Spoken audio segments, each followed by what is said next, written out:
Indonesia dianggap sebagai contoh bagi dunia Islam di masa depan. Pernyataan ini dikeluarkan Grand Mufti Rusia Albir Karganov. Albir pada 16 Juni lalu berkunjung menemui Rais Am PBNU Miftahul Akhyar di kediamannya di Pondok Pesantren Miftah Hussunah. Kunjungan berlangsung hangat selama 4 jam dari pukul 10 sampai 14.00. Kedua tokoh membicarakan berbagai hal, dari soal kondisi umat Islam di kedua negara sampai potensi kerjasama antar umat Islam Indonesia dan Rusia. Islam di Rusia memang kurang dikenal di Indonesia.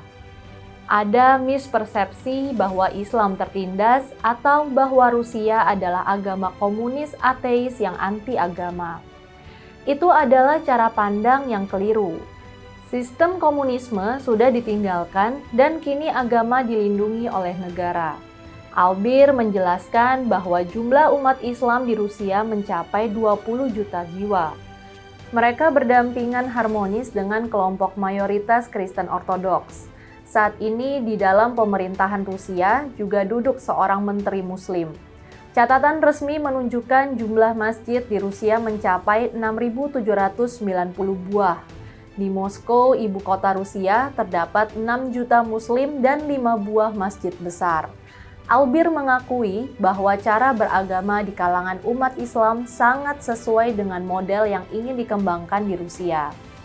Menurutnya, gaya kepemimpinan Islam ala NU di Indonesia dapat menjadi role model keberagaman umat Islam di masa depan. Mayoritas umat Islam di Rusia cenderung terbuka dan menolak faham keagamaan yang radikal dan sempit. Baik Rusia maupun Indonesia juga menganut Ahlus Sunnah wal Jamaah.